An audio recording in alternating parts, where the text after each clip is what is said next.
victory, or God's victory through him over the Ammonites who had besieged the city of Jabesh Gilead, east of the Jordan. And you see how God used Saul to bring a complete victory over the Ammonites. And you see Saul's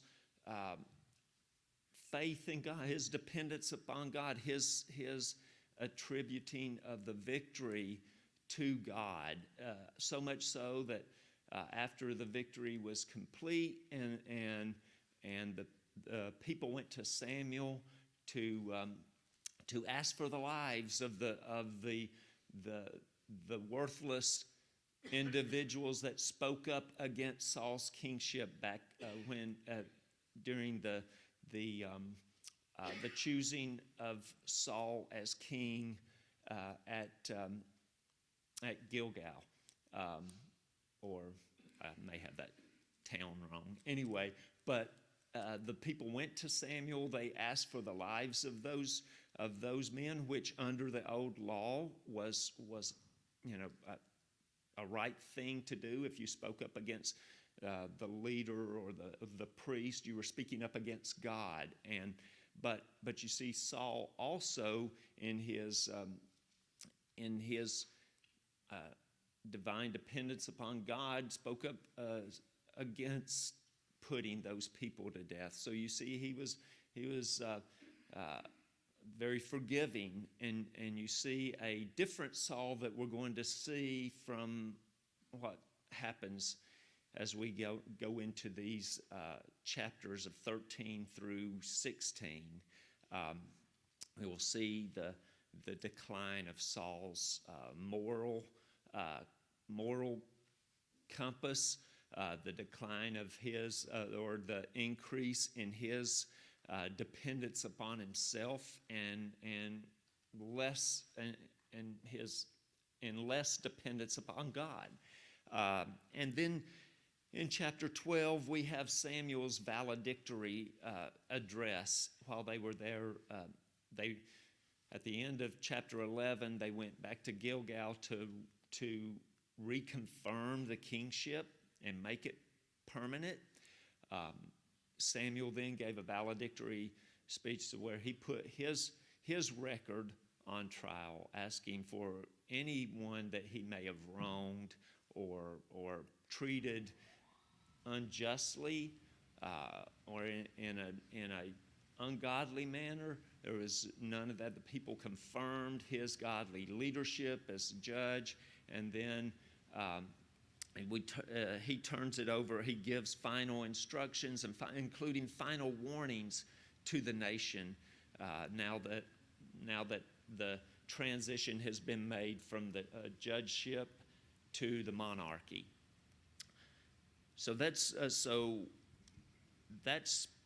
where we left off. We beginning with chapter 13, and we're going to, as we did last week, we're going to go ahead and read chapter 13 and look at a few things here in these chapters. 13 and 14 really focus on the wars with the Philistines. The Philistines were really Israel's primary enemy that dwelt southeast of the nation of Israel along the coast.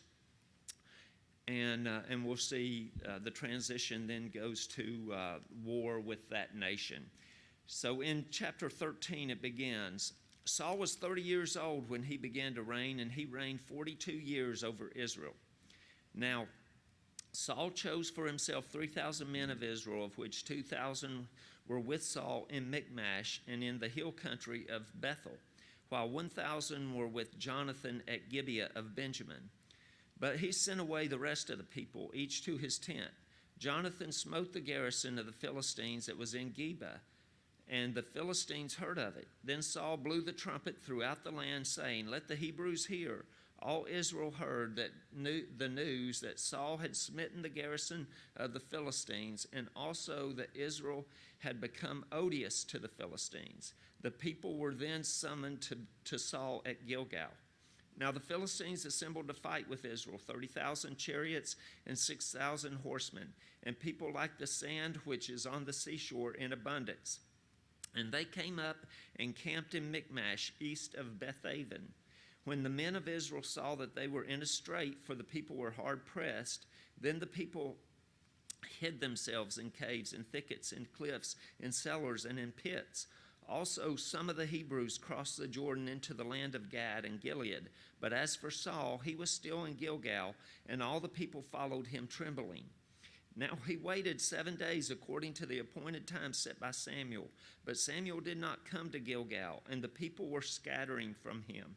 So Saul said, "Bring to me the burnt offering and the peace offerings." And he offered the burnt offering. As soon as he finished offering the burnt offering, behold, Samuel came, and Saul went over to meet him and to greet him.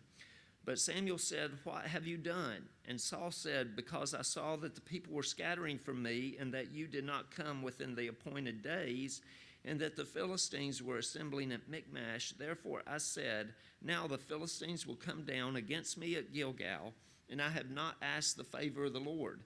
So I forced myself and offered the burnt offering." Samuel said to Saul, "You have acted foolishly. You have not kept the commandment of the Lord your God, which he commanded you. For now the Lord would have established your kingdom over Israel forever. But now your kingdom shall not endure. The Lord has sought out for himself a man after his own heart, and the Lord has appointed him as ruler over his people, because you have not kept what the Lord commanded you." Then Samuel arose and went up from Gilgal to Gibeah of Benjamin. And Saul numbered the people who were present with him, about 600 men. Now Saul and his son Jonathan and the people who were present with them were staying in Gibeah of Benjamin, while the Philistines camped at Michmash.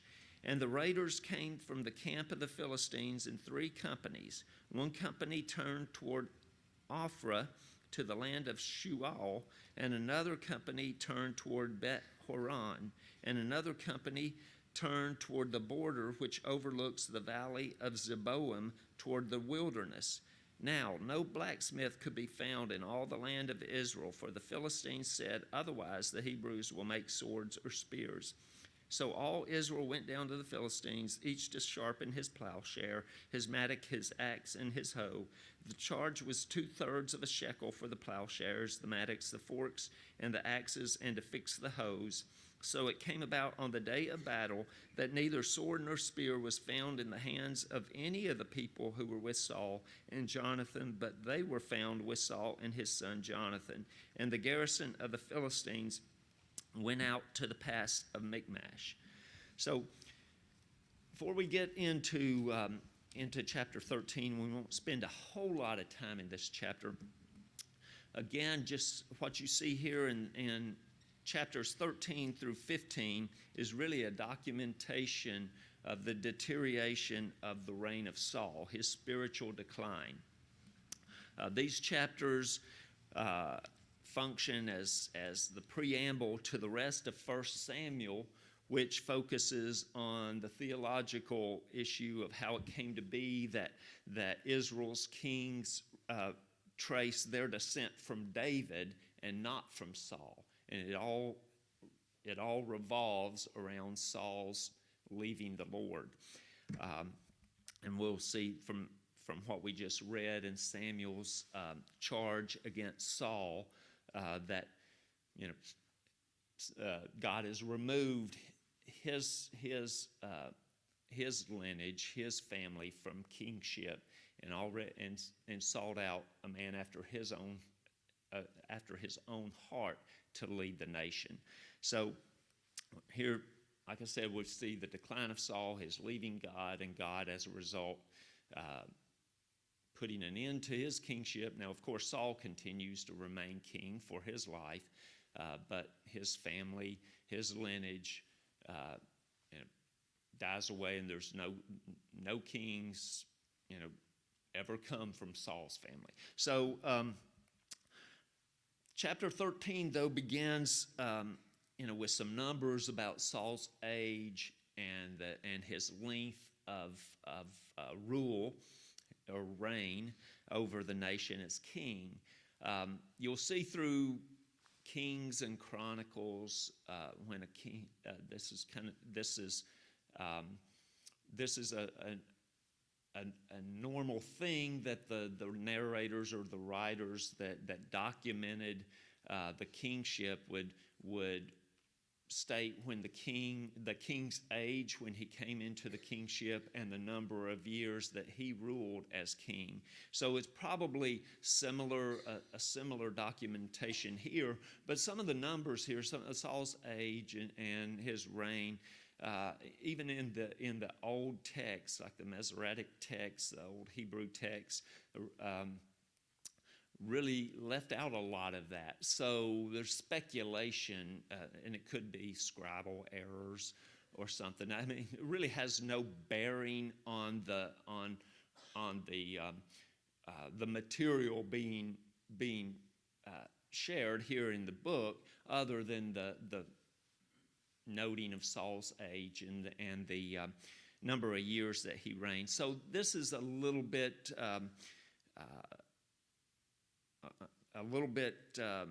uncertain as to what Saul's age was. I think he was definitely older than 30.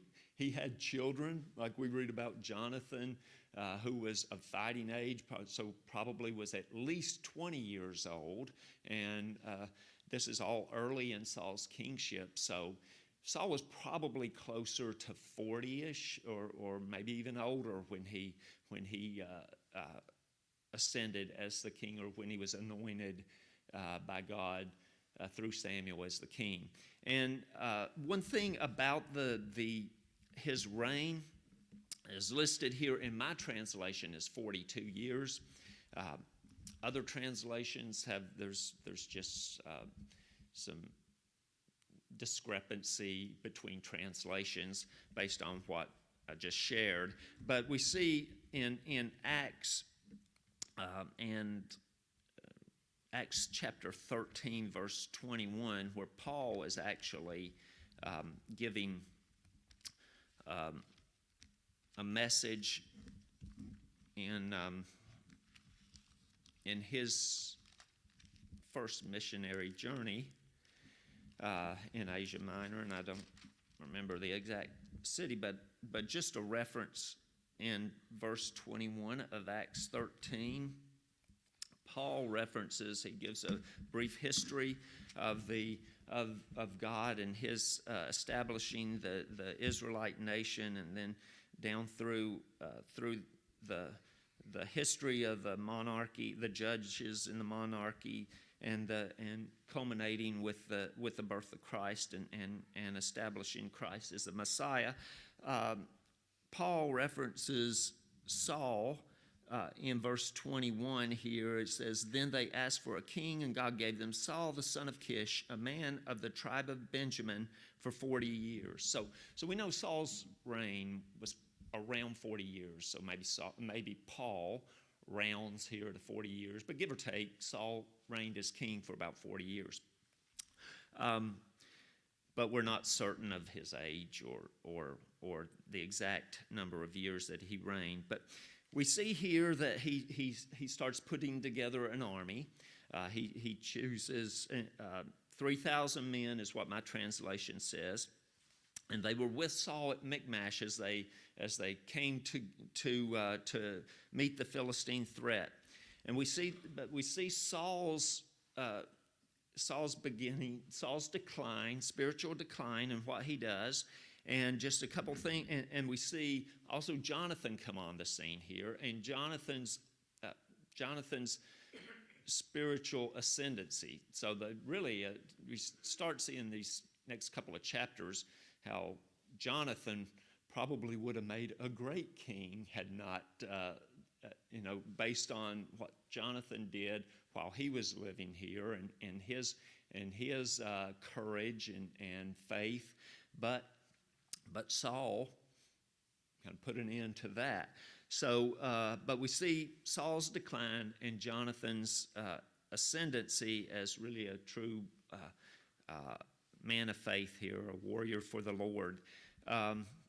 So just to summarize, they gather the forces. They're going up against the larger Philistine force that was was near them at Michmash, while the people of Israel gathered the Philistines were at Gibeah, I'm sorry, and the people of Israel were at Gibeah. And it describes the force of the Philistines. 30,000 chariots, probably not completely accurate. So a lot of the numbers here may not be completely accurate. That's a lot of chariots, and you don't see any other indication. I mean, the Egyptians had like 6,000 chariots back when the Exodus. So 30,000 chariots. I mean, the Philistines really were masters of iron smelting and were really heavily armed, but 30,000 chariots may be even more than what was actually there. But nonetheless, they have a large force that they're bringing against the people of Israel, and the people of Israel are scared. Samuel gives Saul instructions to go down and wait for him for 7 days, and after 7 days he would come. So we don't know really when Samuel comes.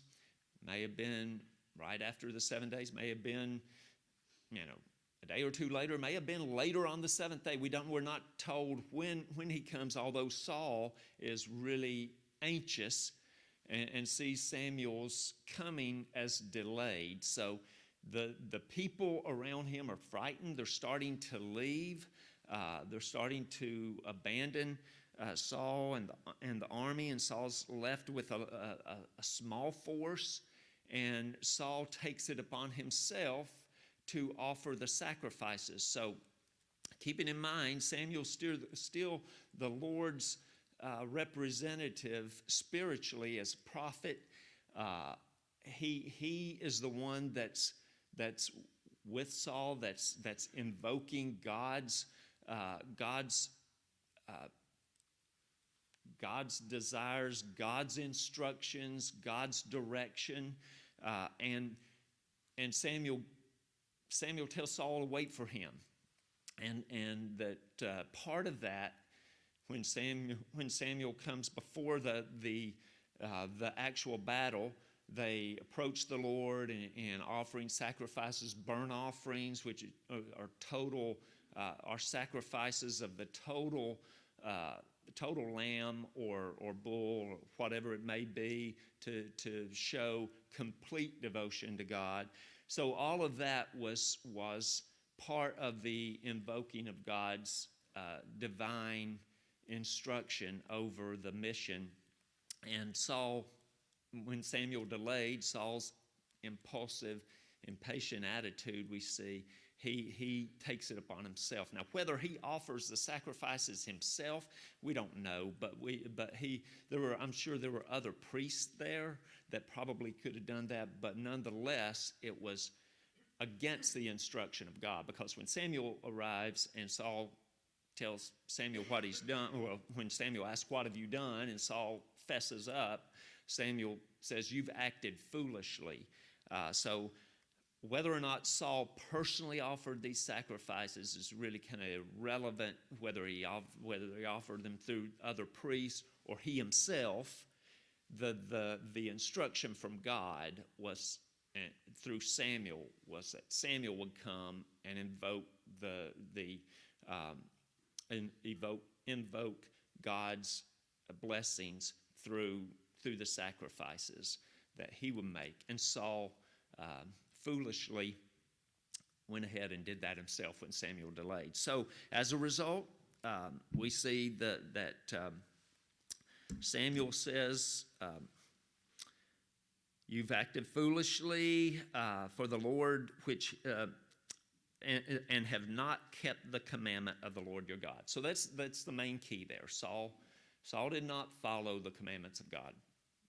And we'll see that later on in chapter 15 as well.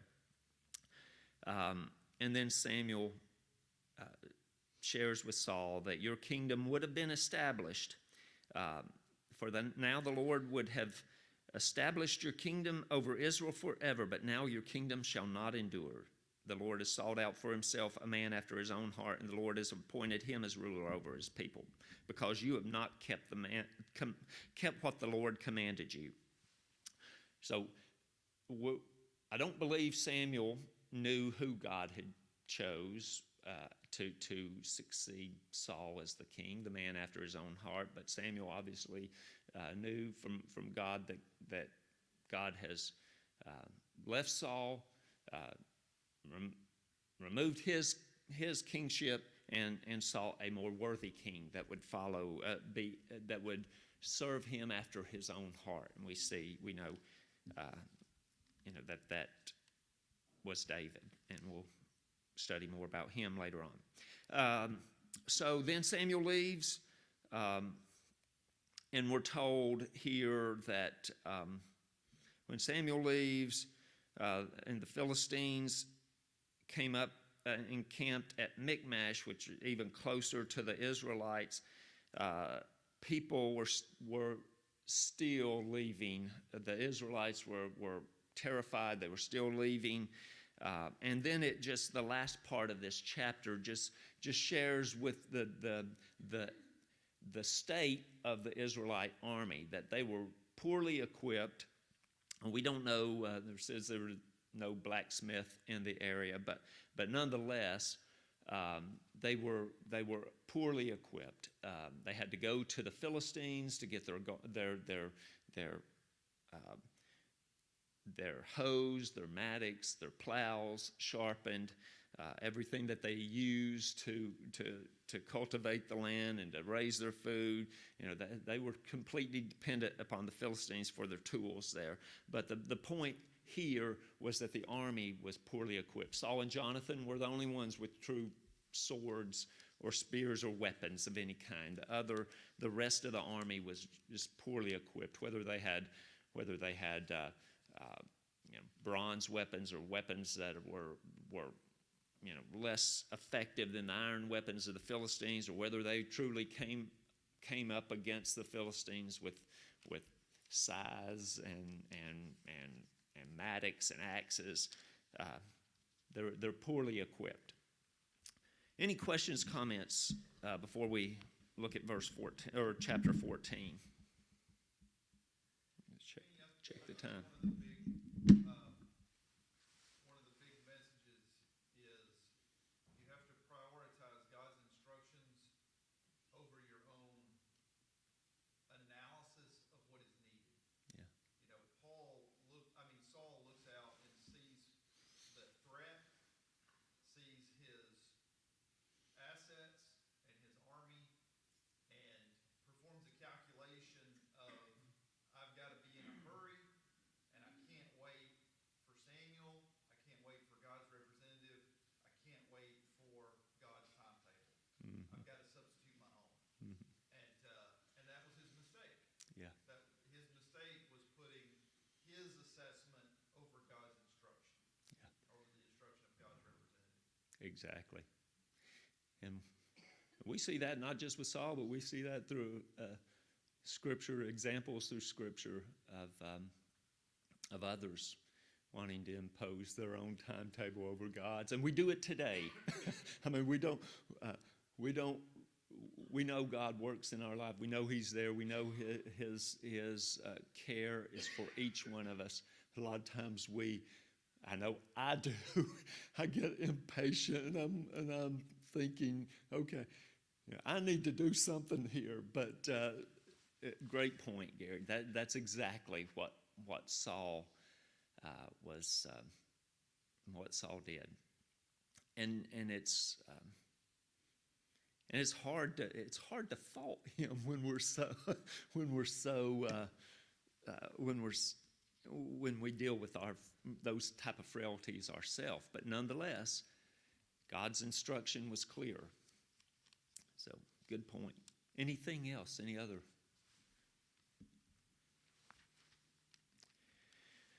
So chapter 14 is a really long chapter, and so I'm not going to read it in the 10, 15 minutes we have left, But I did want to summarize what happens here in chapter 14. So we see here in chapter 14 of the battles in the mountainous area around Gibeah and Michmash. Now, the time that lapsed here between chapters 13 and 14 is uncertain, but probably is really close together. Probably the events here in chapters 13 and 14 probably were within weeks or a few months. So I think from the context, it probably was pretty close in time frame of the setting for these two chapters. But we see here the battles with the Philistines in the mountainous area around Gibeah and Michmash. So, and it's also probably early in the reign of Saul, but we as we saw in chapter 13, we see the beginning of Saul's spiritual decline. But we see Jonathan's portrayal of faith and courage and wisdom. Like I said, more befitting of a king. But the chapter begins with the initiative that Jonathan takes in verses 1 through 15. So there's a Philistine outpost or garrison that sits kind of on a cliff opposite Michmash and on the north, and the city of Gibeah on the south, where the Israelites were. And in between is this valley or chasm or canyon, and you see Jonathan and his armor bearer. Jonathan says, let's go up to the Philistine outpost. In the first few verses of chapter 14 here, his armor bearer is with him. Now, Jonathan's armor bearer, obviously, from the events that are described here in chapter 14, is more than just a mere carrier of weapons. This was obviously someone that was a mighty man of valor, someone Jonathan trusted, and we see here that he was with Jonathan through the whole event that transpired. So we see Jonathan's initiative was to go up, to climb the side of the canyon, which obviously was a really daunting task and really dangerous task, and to go up to the garrison and attack the garrison. Probably estimations of the people in that Philistine garrison were probably 20, 30. But anyway, Jonathan, we see in verses 6 through 10, we see that he puts his faith in God. He says, perhaps the Lord will work for us by few. His armor bearer says, do all that is in your heart. Turn yourself, and here I am with you according to your desire. So beginning verse 6, just reading that whole verse. Then Jonathan said to the young man who was carrying his armor, come, let us cross over the garrison of these uncircumcised. Perhaps the Lord will work for us, for the Lord is not restrained to save by many or by few. So we see Jonathan's faith in God to deliver the victory. So the armor bearer's with him all the way. They climb up. The Philistines see them. And Jonathan also says that he basically looks for confirmation from God or assurance from God that he would be successful in his victory.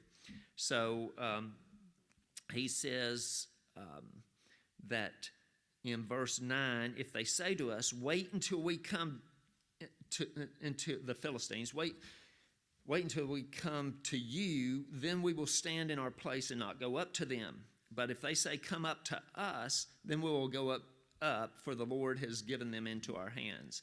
And so that transpires. The Philistines see Jonathan and his armor bearer. They said, come up here and we'll teach you a lesson. So then Jonathan realizes the Lord has given them the victory. So they climb up there. They completely defeat the Philistines at the garrison there. The people see that. The people that are with Saul's watchmen, verse 16, in Gibeah of Benjamin looked, and behold, the multitude, being the Philistine army, melted away, and they went here and there. So Saul said to the people who were with him, number now and see who has gone from us. Oh, well, I'm sorry, I'm getting ahead, and that's really, let me just go back and summarize. So the people, the army that are with Saul, they see what's happening, the victory Jonathan and his armor bearer are having over the Philistine garrison, and then they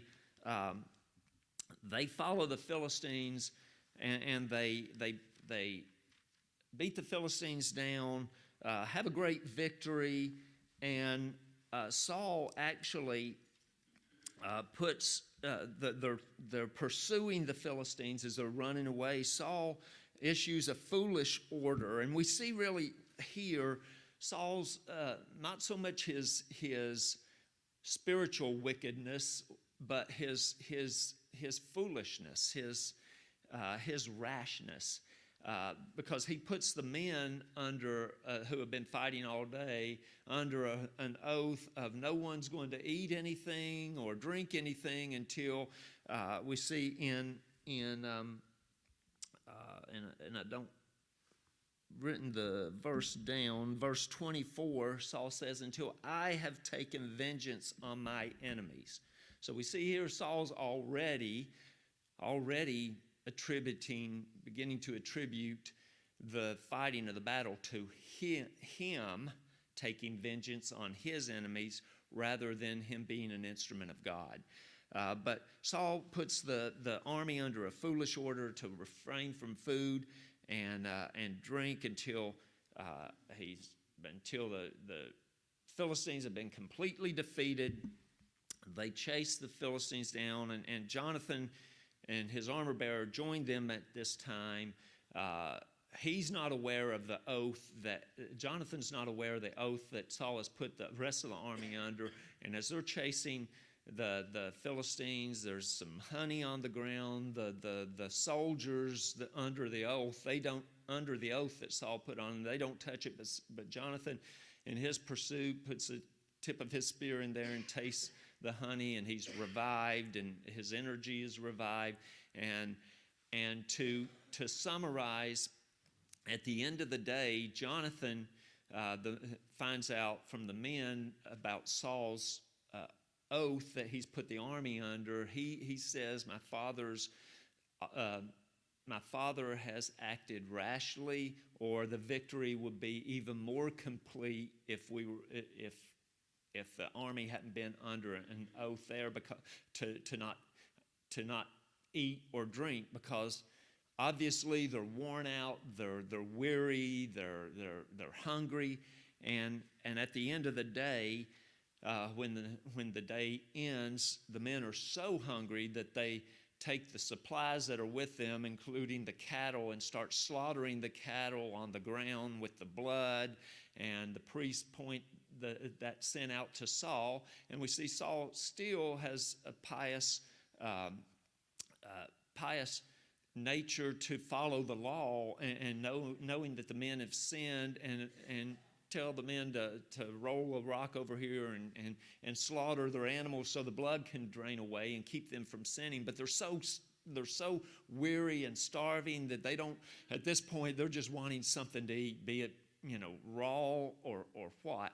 So we see that that happens, and as the chapter ends, Saul invokes God through the priest about following up the victory, and God does not answer, which indicates there's sin in the camp, similar to like happened with Joshua at the Battle of Ai, following Jericho, and the sin that Achan had committed. But so they take by lot and find that the sin is on Jonathan, and Saul even puts a rash oath on that process to say whoever's guilty will be killed. Well, Jonathan was the guilty party, but under the law, Jonathan's act was an innocent, unintentional act that did not deserve death. It deserved a trespass offering, but not death. And Saul's rash oath put Jonathan under a death sentence. And Jonathan was ready to die, but the men, you see, intervene, even have greater wisdom than their king, and intervene on Jonathan's behalf. And Jonathan is spared. And then the rest of the chapter ends by looking at some of the number one, the warfare that Saul had with the nations surrounding Israel. So we see here that he's gaining victory over the nations around him through God is giving him victory, and then it ends with listing the sons of Saul. So I've went a couple of minutes. I've gone a couple of minutes over time, but we'll pick up with chapter 15 next week, which is Saul's disobedience related to the Amalekites and another command that he was given by God through Samuel. We'll pick up there, but thank you for your attention and your attendance, and we'll pause now before worship.